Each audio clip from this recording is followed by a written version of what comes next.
Okay everyone, welcome back to another video on the channel. Today we're back on GT Sport and we're back with the FIA manufacturers race at Monza in Group 4. So this was an unusual combination for Gran Turismo. It's without the chicane. Now I don't think I've ever remembered an FIA race in Group 4 at least without the chicane being implemented into the game. So this was going to be interesting. A lot of power cars, obviously we're going to do well.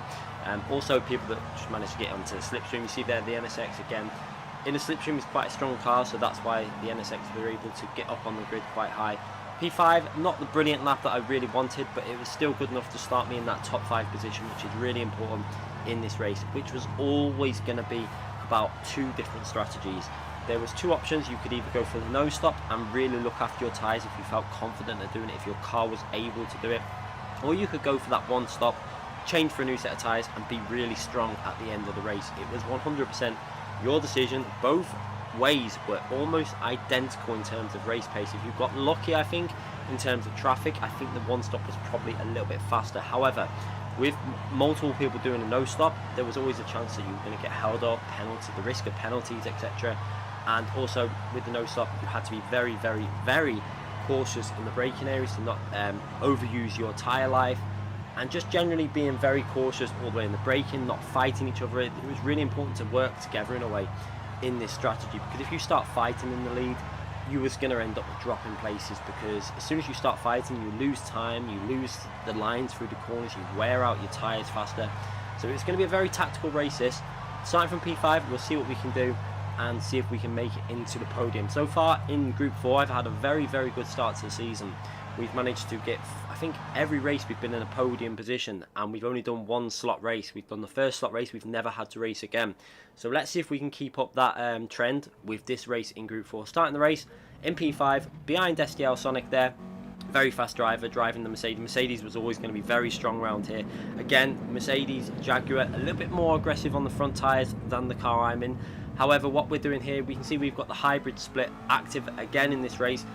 You had to use both the soft and medium tyres. So we've got the soft tyres on the front, medium tyres on the rear of the car. Now this is risky in terms of your front tyre life. However, what it does mean is you're going to have a very, very strong front end through the fast corners. Just have to be very careful. A little bit of fuel saving was required in this race. So you can see myself straight away from the start, just getting the fuel into line. No need to burn fuel at this stage. We don't want to fight too much at the front. And my guess was a lot of these drivers starting at the front was going to go for the no stop strategy. So what you're going to see is very cautious driving in this top split racing. See, no one's going to risk anything, because we all know what the aim is of this race. Keep it clean, try not to lose too much time in this race, try and make sure that your tyres stay alive. And you can see a very nice start by everyone on that opening chicane, which was quite a nice surprise because I didn't expect that to be a thing. But what you're going to see now is my tyres. Now look at the braking that I'm doing into these corners. You're going to notice that I'm not going 100% aggressive on the braking into the braking zones. Now the reason we're doing this is because it's going to help you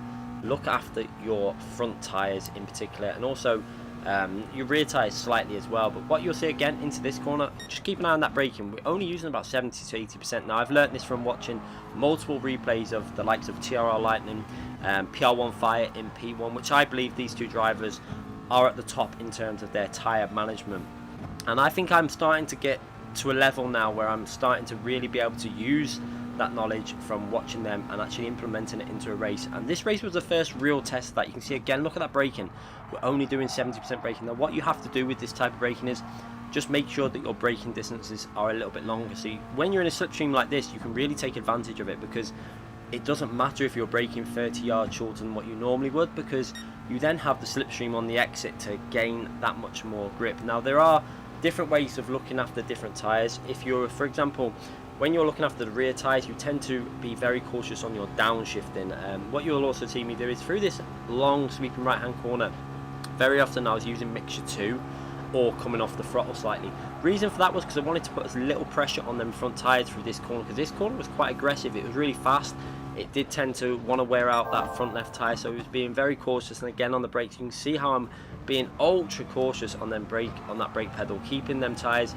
I want to keep them alive for as long as possible all the way to the end of this race. As we have a penalty up front, it looks like Sonic has gone for an overtake and caused himself a 5-second penalty. I don't know exactly what's happened there. It could be one of them very, very silly penalties that Gran Turismo does offer up with the slightest bit of contact. But when you're going for moves, you do risk these type of penalties on this game, and he has picked up a 5-second penalty there, which is going to pretty much drop him out of the contention for the win in this race, because 5 seconds at Monza, if he's going for a no stop or one stop or whatever strategy he's on, that is going to be a big problem for him. As you can see behind us, we have VQS Nick behind us looking very aggressive, trying to I think he wasn't really looking to overtake. I think he was driving it quite sensibly as well. As we jump to the replay camera, and you can see how close this is as Sonic there takes that penalty, which at that point of the track is probably going to lose him around 6 to 7 seconds. A bit of a disaster for him.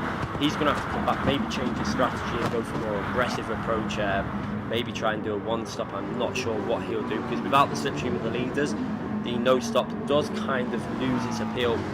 As we now work our way down the main straight, you can see everyone in a line there. You're going to see not too many people risking too much stuff at the start of this race, as people just wanting to make sure that obviously they're in this battle to the end. Obviously the two different strategies are going to play out. You can have different people on different strategies. We've got Atomics, who will 100% be pitting. He's not really as confident with his tyre management. I kind of knew that from I think we did a couple of practice races, so we knew that he was probably going to go for a pit stop. We knew Fire wasn't sure about the strategy. I wasn't 100% sure, but the longer we can stay out and keep it clean, the more it leads to that no-stop strategy. So I'm just looking after my tyres just to make sure that I'm able to take advantage of that no-stop strategy if it is needed to come into play. As we follow behind that NSX again, we're not going to battle, we're just going to sit behind and use the slipstream to the advantage, keeping it nice and smooth through the corners, making sure we're not too aggressive on the throttle on the exits of some of the corners. Now, obviously, if the rear tyres were the tyre again that you would be looking after, some of the things you would do to try and look after these tyres is on the slow corners, which at Monza isn't many of them. It's not really a track where the only real place you're going to need to look after a little bit of the rear tyres is the first chicane, because this is the no chicane variation, which is the only real place that you really look after the rear tyres too much. And also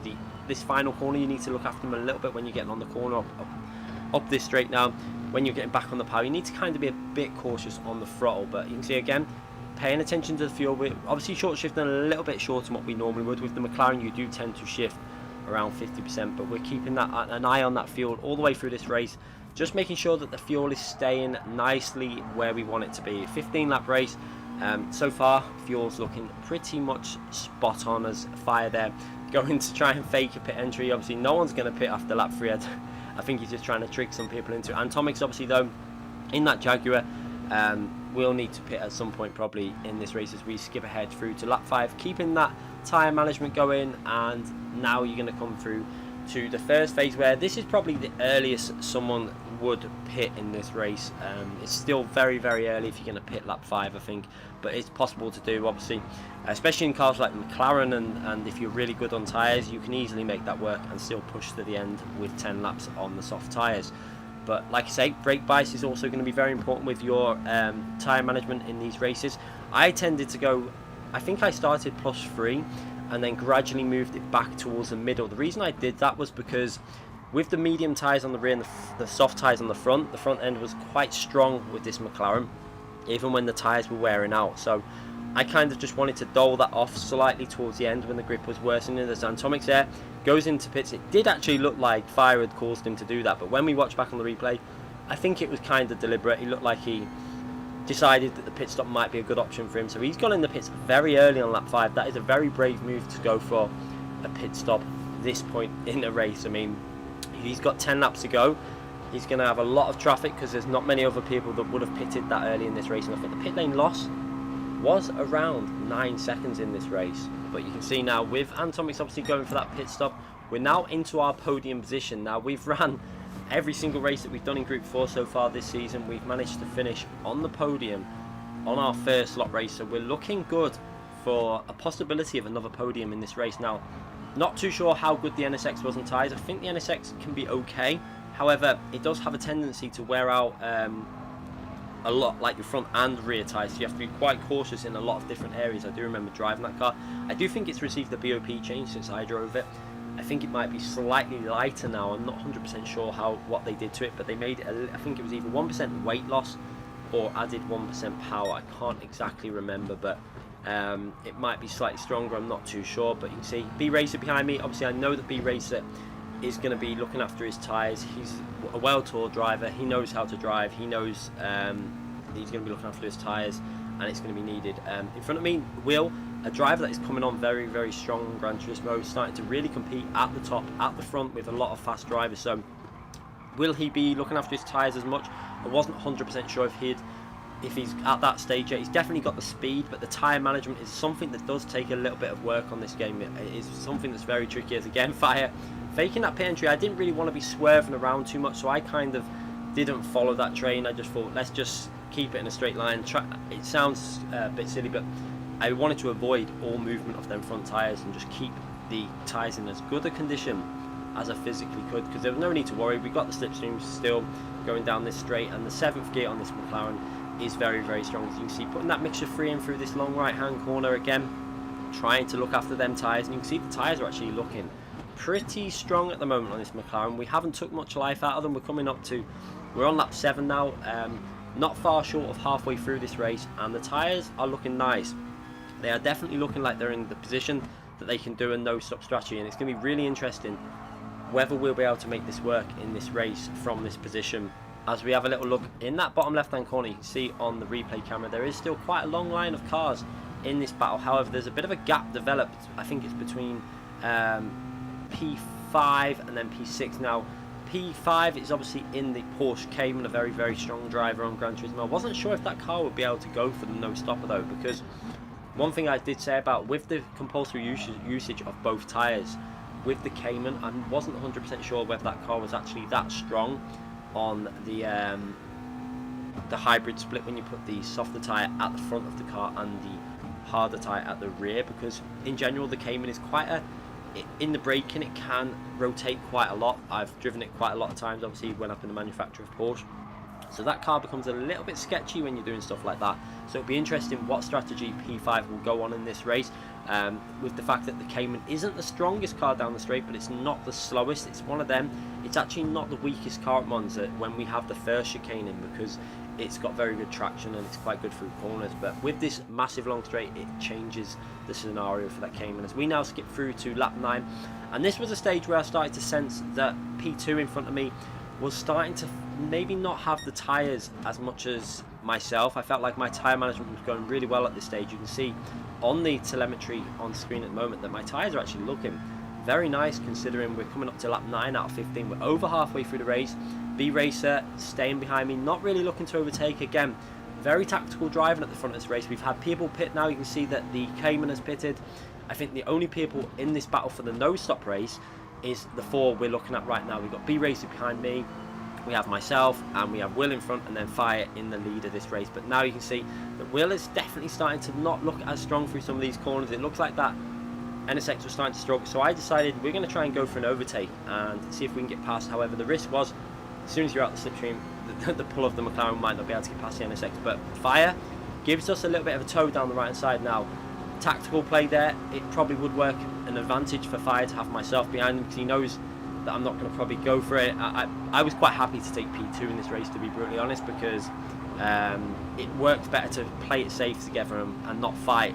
If you've got people behind you that want to fight for the positions, the chances are you're going to lose places in this race when you're on a no-stop strategy. You have to kind of work together. As you see there, B-Racer taking advantage also there.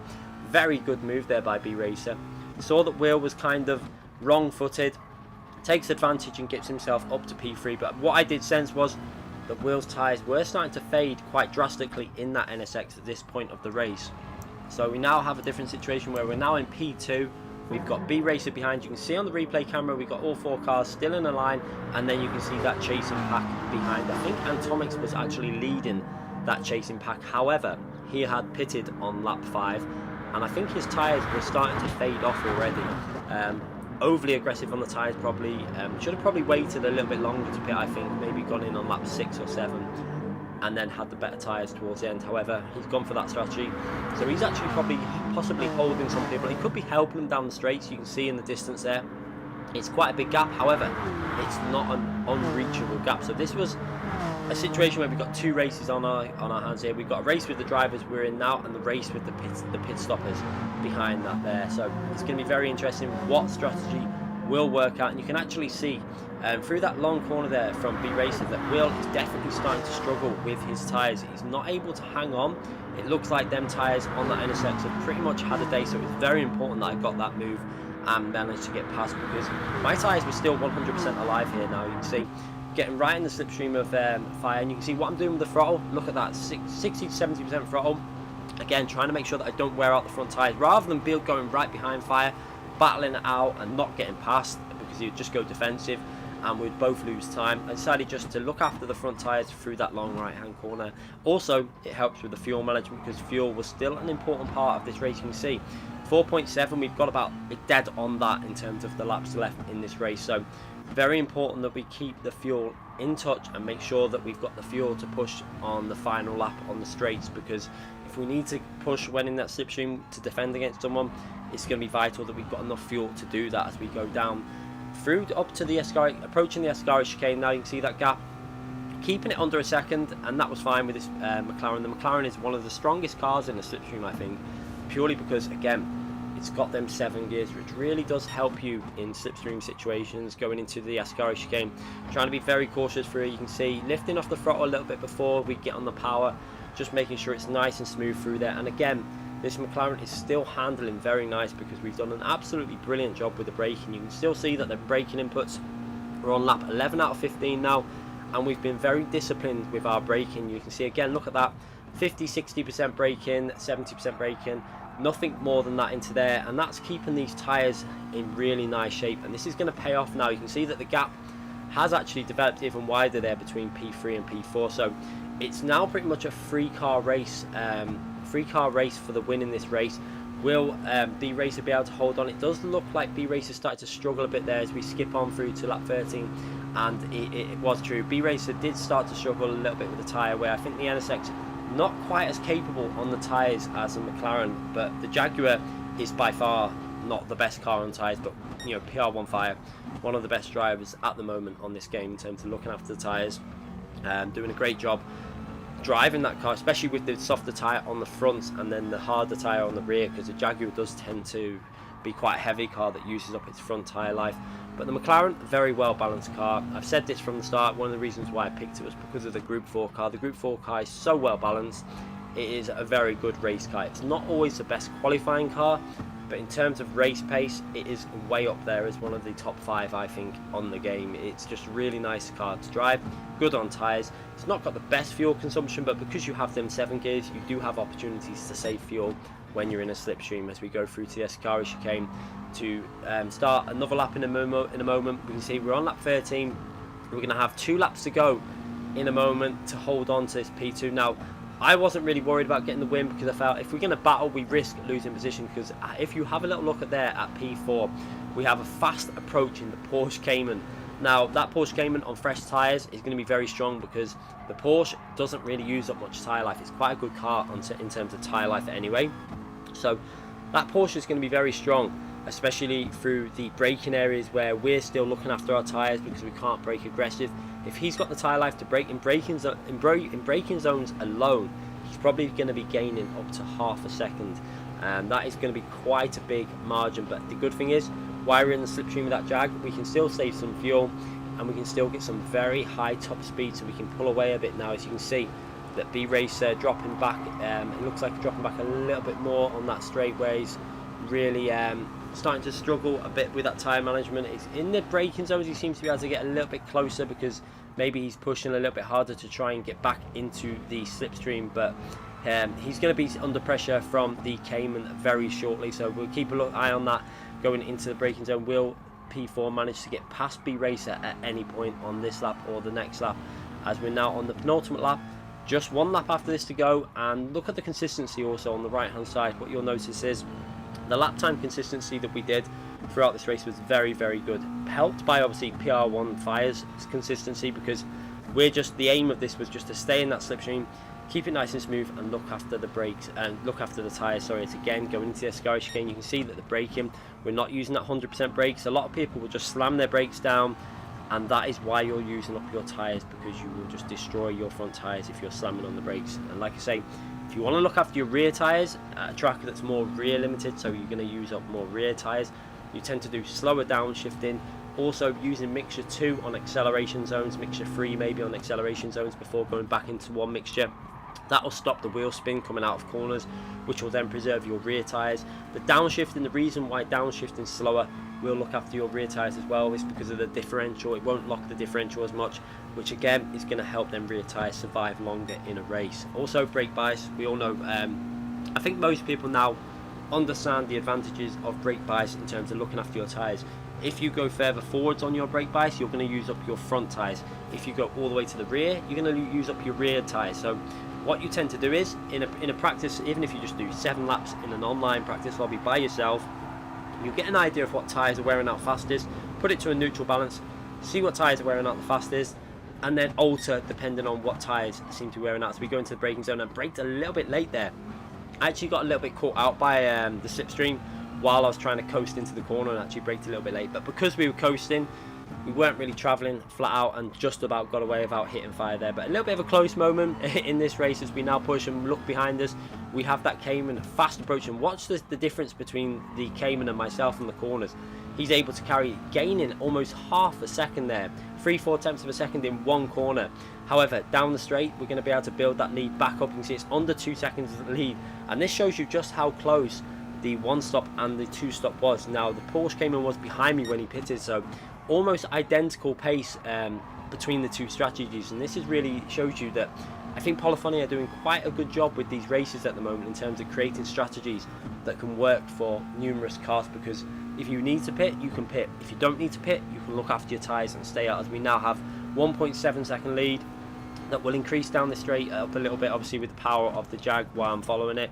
Into the final corner, trying to keep it nice and smooth, and this is looking like a good result. You can see that not really got the power to really go past the Jaguar anyway, so just following behind in the slipstream. We've got just about enough fuel, 1% fuel left, judge the fuel pretty much to perfection. We go over the line and take a very, very solid P2, and a very well earned P2. One of my better drives really in terms of keeping the tyres alive, and it really was a tactical race. It was very important that we didn't battle, because just look how close that came and ended up at the end. That shows you the importance of not battling, because we possibly would have lost the positions, and our tyres would obviously have got battered as well. So really important that we kept that position. But just let's have a look at this tyre wear.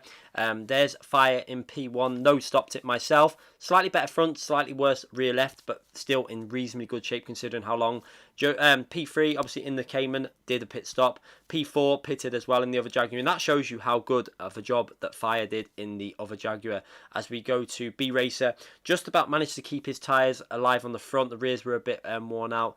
As we then go through to, I think it was Will in the next, I think it was the next NSX, as we have a little look at Sonic, obviously pitted. Will there absolutely destroyed his rear left, and his front left was not looking too good, and that is why he's dropped back a bit down the grid. So that shows you that the advantage of looking after your tyres from B Racer to Will. B Racer really did a good job with his tyres. Will a little bit more aggressive and started to falter towards the end, obviously losing a bit of speed because of the aggressiveness on them tyres. So a bit unlucky there for Will, but I'm sure he'll learn from this and get better at tyre management as he goes through the season. But just have a little look at this again between myself and WDP. My tyres a little bit better condition. That shows you again both on the same strategy, and managed to keep them tyres alive a little bit longer and a little bit better than WDP. So I was really happy with that. WDP can be very good on the tyres, and he is actually starting to improve his tyre management also. So we're all learning at the moment on this gaming still in terms of tyre management, and I'm sure a lot of these people that are just coming up and getting in themselves up to pace now will start to pick up the tyre management skills as they progress on this game. As we see, we pick up a fairly solid 331 points. Very happy with that, and we'll take them points, and we didn't need to race again. Anyway, thank you again for watching this video. Please make sure you subscribe if you haven't already subscribed. Click that notification button so you don't miss any future videos, and I'll see you all very soon. Bye now.